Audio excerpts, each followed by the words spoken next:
नमस्कार, सी न्यूज़ भारत के news bulletin में आप सभी का स्वागत है। मैं हूं अखिलेश पांडे। इस न्यूज़ बुलेटिन में हम बात करेंगे बैतूल की, जहां नदी में बहा सवारी ऑटो समेत एक का मिला शव, 3 अन्य की तलाश जारी। आगे चर्चा करेंगे नोएडा की, जहां पब्लिक इंटर कॉलेज जहांगीरपुर में बाल संसद का किया गया आयोजन।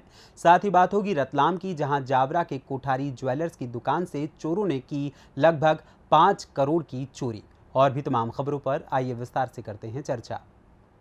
खबर बैतूल से है, जहां जिले में 36 घंटे से हो रही मूसलाधार बारिश के चलते शुक्रवार को बोरदही थाना क्षेत्र में भैंसई नदी में एक ऑटो बह गया, जिसकी जानकारी लगते ही शासन प्रशासन में हड़कंप मच गया। प्राप्त जानकारी के अनुसार बहे हुए ऑटो में 4 लोग सवार थे, जो कि बह गए। बोरदही पुलिस ने रेस्क्यू अभियान शुरू किया, जिसमें शनिवार को सुबह 10:30 बजे के आसपास ऑटो एक नाले में मिला, जिसमें एक शव भी बरामद हुआ। वहीं मृतक की शिनाख्त राम सिंह विश्वकर्मा निवासी मुआरिया के रूप में हुई है। वहीं बाकी 3 की तलाश अभी जारी है। बैतूल से सी न्यूज़ संवाददाता सुमित महतकर की रिपोर्ट। खबर मधुबनी से है, जहां सांसद रामप्रीत मंडल के आवास पर पहुंचे जदयू के प्रदेश अध्यक्ष उमेश कुशवाहा ने कार्यकर्ताओं को 2024 के चुनाव के लिए कमर कसने को कहा। उन्होंने कहा कि अमित शाह के आने जाने से कोई फर्क नहीं पड़ने वाला है। अब इसी तरह झूठे वादे करने के लिए दिल्ली से कई लोग आएंगे। वहीं जिला अध्यक्ष सत्येंद्र कामत ने कहा कि अमित शाह अगर अति पिछड़ा के हितैषी हैं, तो जिस कर्पूरी स्टेडियम में आ रहे हैं, वहां से कर्पूरी जी के नाम से भारत रत्न की घोषणा करें। ये सब बिहार की जनता को भ्रमित करने आ रहे हैं, मगर बिहार की महान जनता मुख्यमंत्री नीतीश की अगुवाई में बिहार को आगे बढ़ाने का मन बना चुकी है। किसी के आने से यहाँ कुछ भी असर नहीं होने वाला है। वहीं झंझारपुर से जदयू सांसद रामप्रीत मंडल ने कहा कि यहाँ गुल खिलेगा, फूल खिलने वाला नहीं है।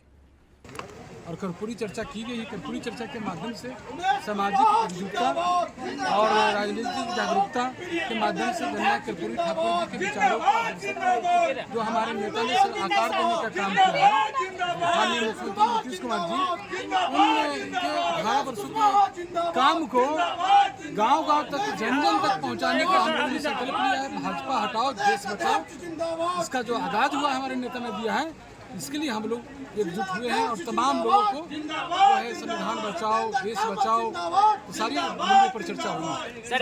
सर एक तरफ कल बीजेपी ने पूरी ताकत झोंक दी है झंझारपुर के लिए, तो क्या अपने आप को कमजोर समझ रही है? के आने से जाने से उसके जो नेता आ रहे हैं, अमित मोदी जी आ रहे हैं, अमित शाह जी आ रहे हैं, तो उनके आने जाने से कोई प्रभाव पड़ने वाला नहीं है। इसके पहले भी वो आए थे सीमांचल की धरती पर, नहीं वहाँ क्या हुआ देख रहे हैं। वहाँ का हम लोग का ऐतिहासिक रैली हुआ, सभी विपक्षी एकता गुलबंद है। जो आज संविधान जो हमारे खतरा में है, जो लोकतंत्र लहूलुहान है, जो गौरवशाली इतिहास को जो बदला जा रहा है, तो इसके लेके हम लोगों ने एकजुट हुआ है।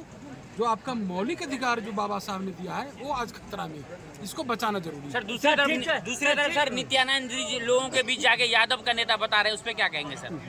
क्या बताएंगे, क्या कहेंगे? नित्यानंद जी क्या बोलेंगे? उनको भी एक समय में उनको भारा जा रहा था, नहीं कहाँ क्या हर्ष हुआ उनको, देख रहे हैं। कोई उनके जो आला का माने मोदी जी, वही जब झूठे हैं, जुमलेबाज हैं, तो उन लोग को नीचे वाले लोगों को क्या कहना है? Thank you. क्या कहना चाह रहे हैं आज का कार्यक्रम तो निश्चित रूप से बहुत सफल रहा, क्योंकि कर्पूरी जी वहाँ से चुनाव लड़े थे। रामनाथ ठाकुर जी उनके लड़के हैं, अभी राज्यसभा के सांसद भी हैं हमारे पार्टी के। ये लोग आए थे, आरपी मंडल जी थे, शीला मंडल जी थे। लग रहा था जो कर्पूरी जी का सही में जो चर्चा होना चाहिए, वो कर्पूरी जी का जो कर्मभूमि रहा है फुलपरास विधानसभा, जिनके लोग ने, फुलपरास विधानसभा के लोग ने इतना प्यार दिया, जो नेक्स्ट पार्टी को जमानत तक नहीं बचा सके।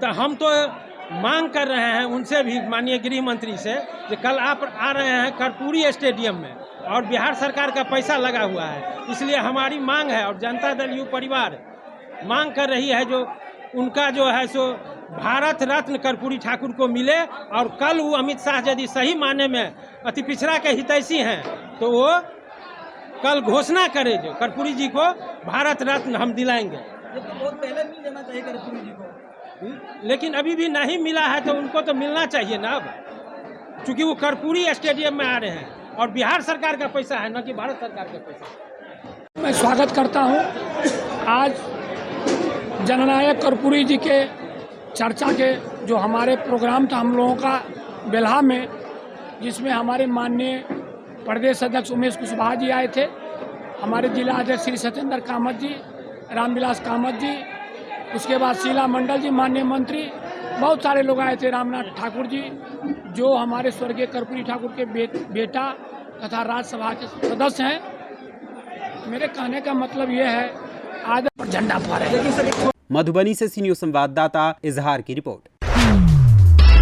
गौतम बुद्ध नगर जिले के पब्लिक इंटर कॉलेज जहांगीरपुर में बाल संसद की कार्यवाही का प्रस्तुतिकरण किया गया। स्वच्छता पखवाड़ा के अंतर्गत जिला विद्यालय निरीक्षक गौतम बुद्ध नगर धर्मवीर सिंह के आदेशानुसार पब्लिक इंटर कॉलेज जहांगीरपुर के छात्र छात्राओं ने बाल संसद की कार्यवाही सुचारू रूप से संचालित कर सुंदर प्रस्तुति देकर ये साबित किया कि हमारे देश की युवा पीढ़ी आगे चलकर देश की बागडोर संभालकर देश का विश्व में कीर्तिमान स्थापित करने के लिए सक्षम है। विद्यालय के प्रधानाचार्य कुलभूषण शर्मा ने बताया कि जिला विद्यालय निरीक्षक गौतम बुद्ध नगर के निर्देशानुसार 1 सितंबर से 15 सितंबर तक स्वच्छता पखवाड़ा मनाया जा रहा है, जिसके अंतर्गत स्वच्छता अभियान चलाकर विद्यालय में छात्र छात्राओं द्वारा प्रदर्शनी लगाकर स्वच्छता के बारे में जानकारी उपलब्ध कराने के लिए कार्यक्रम प्रस्तुत किए गए। इसी कड़ी में विद्यालय के छात्र छात्राओं द्वारा बाल संसद का आयोजन किया गया, जो कि सराहनीय रहा।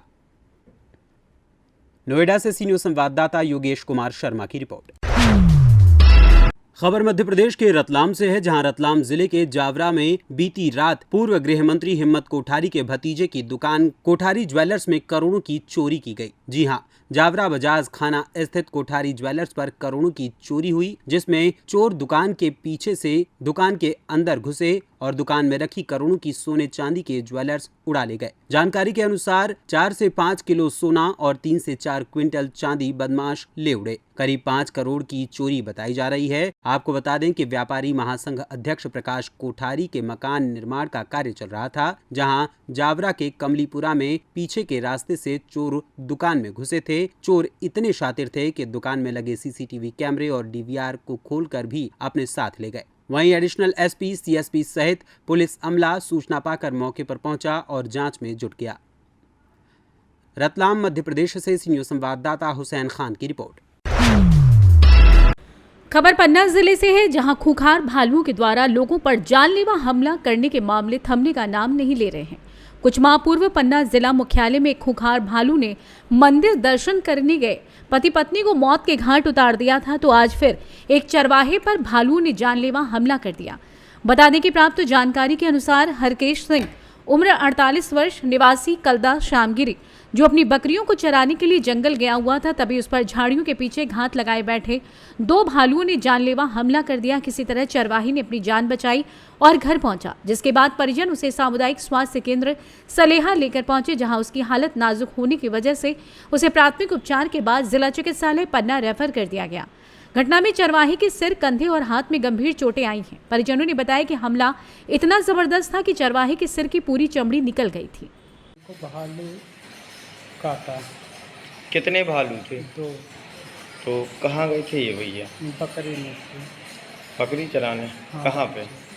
वह गांव के बाजू में 1 किलोमीटर जंगल वगैरह में? जंगल वगैरह में। फिर क्या हुआ? फिर हो गए, अब वहाँ मौके में तो कोई नहीं था। वो कुछ दूर अपने से चल के आई, खेत में घर बने हैं, वहाँ तक आए भी हैं। फिर इन लोग जो सरकारी हैं तो देखे ताकि लोग बाहर पकड़ के ले आए यहाँ से। फिर कहाँ ले गए थे? फिर वहाँ से घर लाए, घर से कलदा ले आए, कलदा से फिर ऊपर करे शाहनगर वाले पन्ना का कर दिए। सलेहा से? हाँ, सलेहा से। चोटें कहाँ कहाँ आई? चोटें दोनों कंधा में, पीठ में, मूड़ में। सिर पूरा फाड़ दिया? हाँ, सिर पूरा फाड़ दिया है। क्या नाम है आपका? मेरा जयराम सिंह है। कौन है आपके? मेरा साले ही। पन्ना से सी न्यूज़ संवाददाता रीना सोनी की रिपोर्ट। खबर रायबरेली से है, जहां खीरो थाना क्षेत्र के केशौली गांव के पास NH 232 पर आज दिनांक 16 सितंबर 2023 दिन शनिवार समय लगभग रात 1 बजे उस वक्त हड़कंप मच गया जब सलोन थाना क्षेत्र के पूरे झाऊ गांव के रहने वाले अभय प्रताप सिंह पुत्र शिव मंगल सिंह 28 वर्ष, विनय प्रताप सिंह पुत्र शिव मंगल सिंह 25 वर्ष, कल्पना पत्नी शिव मंगल सिंह 48 वर्ष व 2 बच्चों के साथ उन्नाव से अपने घर जा रहे थे। तभी रास्ते में केशौली गांव के पास अनियंत्रित होकर कार पास खड़े ट्रक में जा घुसी, जिससे कार सवार अभय प्रताप सिंह, विनय प्रताप सिंह व उनकी मां कल्पना की दर्दनाक मौके पर ही मौत हो गई। वहीं 2 बच्चे गंभीर रूप से घायल हो गए। वहीं इसकी सूचना स्थानीय लोगों ने पास की सेमरी चौकी पुलिस को दी। सूचना पाकर मौके पर पहुंची सेमरी पुलिस ने सभी लोगों को एम्बुलेंस की मदद से लालगंज के सामुदायिक स्वास्थ्य केंद्र में भर्ती कराया, जहां डॉक्टरों ने 3 लोगों को मृत घोषित कर दिया। वहीं 2 बच्चों की हालत गंभीर होने पर जिला अस्पताल रेफर कर दिया गया है। वहीं मृतकों को पोस्टमार्टम के लिए भेज दिया गया है। सर, एक भीषण हादसा हुआ है, कितनों की मौतें हैं और क्या है पूरा मामला? चिंताखेड़ा जनपद उन्नाव माखी से अपने परिवार के साथ ये आ रहे थे, जिस कार में अल्टो कार में 2 बच्चे और 2 पुरुष और 1 महिला थी, जो फतेहाबाद सूची सलोन अपने घर को जा रहे थे। थाना खीरो के सेमरी चौकी से आगे इसौली गांव है, वहीं पर खड़ी एक ट्रक में पीछे से जाके घुस गई थी, जिसमें घटनास्थल पर ही 2 पुरुष 1 महिला की मृत्यु हो गई थी। 1 बच्चा, 1 लड़की और 1 लड़का घायल हो गए थे, जिनको उपचार के लिए जिला अस्पताल भेजा गया है। मौके पर मैं एसओ खीरो फोर्स के साथ पहुंच करके आवश्यक कार्रवाई की जा रही है। लाइन ऑर्डर की कोई समस्या नहीं है। रायबरेली से सी न्यूज संवाददाता आकाश कुमार की रिपोर्ट। खबर संभल के ब्लॉक जुनाबई में लगने वाले गांव काशीपुर की है, जहां झोला छाप डॉक्टर बंगाली के द्वारा एक घटना सामने आई है।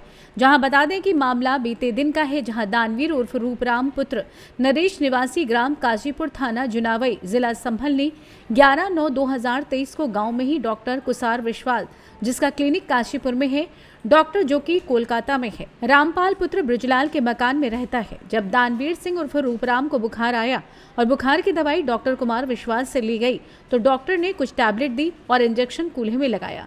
तभी से दानवीर के पैर में इतना तेज दर्द आया कि वो चलने फिरने में भी असमर्थ हो गया। उसके बाद पीड़ित दानवीर ने डॉक्टर से कहा, तो डॉक्टर ने उसको फटकार दिया कि ऐसा कुछ नहीं है, तू बहाने बना रहा है। हम डेली कितने इंजेक्शन लगाते हैं, किसी को कुछ नहीं होता, लेकिन तू नए नए बहाने बना रहा है। पीड़ित ने थाना जुनाबई पहुंचकर एक तहरीर दी और तहरीर में मांग की कि डॉक्टर के खिलाफ कानूनी कार्रवाई हो। लेकिन ये झोला छाप डॉक्टरों के मामले आए दिन सामने आ रहे हैं और शासन प्रशासन बिल्कुल चुप्पी साधे हुए बैठा है। इन झोला छाप डॉक्टरों की दुकान कुछ दिनों के लिए बंद होती है, फिर मिलीभगत से खुलवा दी जाती है। ऐसे कब तक लोगों की जान के साथ खिलवाड़ चलता रहेगा। क्या नाम है ये तुम्हारा? दानवीर। कहाँ के हो दानवीर आप? काशीपुर। पापा का क्या नाम तुम्हारे का है? नरेश पाल। अच्छा, क्या बात है? मैं दवाई लेने गया डॉक्टर के पास दवाई लेने गए, फिर क्या हुआ? पेट बुखार में तेज था। तेज बुखार था तो बोले शाम को इंजेक्शन लगाऊंगा। जो शाम को इंजेक्शन लगाऊंगा। अच्छा, शाम के टाइम इंजेक्शन लगवाया तुमने उनसे? अच्छा, फिर क्या हुआ? पहले हाथ में लगाया, हाथ में इंजेक्शन एक हाथ में लगाया और एक लगाया पुलियो पर नाम करी। अच्छा, कूल्हे पे लगाने को आपने मना किया, तो फिर उसने ज़बरदस्ती लगा दिया? अच्छा, क्या कह रहा था? कुछ नहीं होगा, सही हो जाएगा। अच्छा, कुछ ना होगा, सही हो जाएगा। मेरा पैर दर्द के मारे फटा जा रहा है। दर्द से पैर फटा जा रहा है? और किसके मकान में रहता है ये doctor? Master Bijlal Singh. Master Bijlal Singh. अच्छा, कौन से गांव है ये? काशीपुर। कौन सा काशीपुर? अजीपुर के पास। संभल से सी न्यूज संवाददाता LK भरद्वाज की रिपोर्ट। खबर सीहोर से है, जहां लगातार वर्षा के चलते बरगी डैम तथा तवा डैम के गेट खोल दिए गए हैं, जिससे नर्मदा नदी का जलस्तर बढ़ रहा है। नर्मदा नदी के बढ़ते जलस्तर को दृष्टिगत रखते हुए कलेक्टर श्री प्रवीण सिंह ने समस्त नागरिकों से प्रभावित क्षेत्र में नहीं जाने की अपील की है। उन्होंने सभी नागरिकों से नर्मदा तट के घाटों से उचित दूरी बनाए रखने के लिए कहा है। बता दें कि तवा परियोजना के कार्यपालन यंत्री श्री वी.के. जैन ने बताया कि तवा डैम के कैचमेंट में लगातार भारी वर्षा हो रही है, जिसके चलते तवा डैम के 13 गेट 20-20 फीट तक खोल दिए गए हैं, जिससे लगभग 11,328 क्यूमेक्स पानी छोड़ा जाएगा। ये पानी लगभग 12 बजे जिले के बुधनी घाट पहुंचेगा, जिससे बुधनी घाट सहित सभी घाटों पर नर्मदा नदी का जलस्तर अधिकतम 962 फीट बढ़ने की संभावना है। इसी प्रकार बरगी बांध जबलपुर का वर्तमान लेवल 422.85 मीटर है, जो FRL से अधिक है और निरंतर बढ़ रहा है। बांध के कैचमेंट एरिया से विगत 48 घंटे में 79 मिलीमीटर वर्षा दर्ज की गई है। शुक्रवार शाम 5 बजे 3,228 क्यूमेक्स जल की निकासी 13 गेटों से की जाएगी, जिसका पानी लगभग 36 घंटे में बुधनी पहुंचेगा। सीहोर से सी न्यूज संवाददाता कन्हैया नाथ की रिपोर्ट। सिद्धार्थनगर जिले के नवनियुक्त भाजपा जिलाध्यक्ष कन्हैया पासवान का शनिवार को जिले के प्रथम आगमन पर कार्यकर्ताओं और आप पदाधिकारियों ने जोरदार स्वागत किया। भाजपा कार्यकर्ताओं ने नवनियुक्त जिलाध्यक्ष कन्हैया पासवान का स्वागत किया। सिद्धार्थनगर जिले में प्रवेश करते ही लंबी गाड़ियों के काफिले और फूल मालाओं के साथ किया। नवनियुक्त भाजपा जिलाध्यक्ष कन्हैया पासवान ने मीडिया से बात करते हुए कहा कि शीर्ष नेतृत्व ने उन पर जो विश्वास किया है उस पर वो खरा उतरने की कोशिश करेंगे। उन्होंने कहा कि वो भाजपा के एक सिपाही हैं। उनकी पहली कोशिश होगी कि भाजपा कार्यकर्ताओं और पदाधिकारियों में अगर कहीं कुछ मनमुटाव है तो उसको दूर किया जाए। साथ ही 2024 के लोकसभा चुनाव में भाजपा को सिद्धार्थनगर जिले से ऐतिहासिक जीत दिलाई जाए। उन्होंने कहा कि भाजपा को हर स्तर से संगठनात्मक, साथ ही साथ आम जनता के बीच पार्टी को लोकप्रिय बनाना उनका लक्ष्य होगा। पहले जिला संयोजक फिर जिला अध्यक्ष की जिम्मेदारी, क्या कहेंगे आप? निगम निकाय के चुनाव के समय हमारे जो जनपद के जिलाध्यक्ष थे उनको भारतीय जनता पार्टी ने नगर पालिका सिद्धार्थनगर से टिकट दिया था। उनके टिकट मिलने के बाद पार्टी में काम करने के लिए कि जो प्रत्याशी रहता है पद पर रहते हुए वो फिर काम नहीं कर पाता है। इस नाते पार्टी ने मुझे मेरा भरोसा किया और मुझे जिला संयोजक बनाया। अपने जिला संयोजक बनने के बाद पूरे जनपद के अंदर मेरा प्रयास था, मैं हर नगर पंचायत नगर पालिकाओं में गया कि हमारे जनपद में जितने भी नगर निकाय हैं वहाँ पर हमारे सभी प्रत्याशी चुनाव जीते हैं। लेकिन बड़े संघर्षों के बाद हमने अपनी 11 सीटों में से 6 सीटों पर जीत हासिल करने का काम किया, जिसमें से 2 सीट हमारी 100-150 वोट से हार गए। लेकिन वो भी सीट हम तो हमारी चूक थी कि मैं हार गया, अभी जीतता मैं। और उसी को देखते हुए फिर लगातार मैं 4 महीने से काम कर रहा हूँ। पार्टी को लगा कि ये कार्यकर्ता हमारा आगे काम कर सकता है। मुझे पार्टी ने यह दायित्व दिया है, जिस दायित्व का मैं निर्वहन आगे करते हुए अपने सभी पार्टी के कार्यकर्ताओं को एक साथ ले चलने का काम करूंगा। पूरे पार्टी के कार्यकर्ताओं को एक परिवार के रूप में पिरोने का काम करूंगा कि सभी हमारे कार्यकर्ता एक परिवार के रूप में काम करें जी, क्योंकि आने वाला जो 2024 का लोकसभा चुनाव है उस चुनाव में हम पुनः एक बार इस देश के यशस्वी प्रधानमंत्री नरेंद्र मोदी जी को प्रधानमंत्री बना सकें। सिद्धार्थनगर से सी न्यूज संवाददाता धर्मेंद्र कुमार की रिपोर्ट। फिलहाल के लिए इस न्यूज़ बुलेटिन में बस इतना ही। देश दुनिया की तमाम खबरों के लिए देखते रहें सी न्यूज़ भारत। हर खबर आपके साथ, आपके हाथ।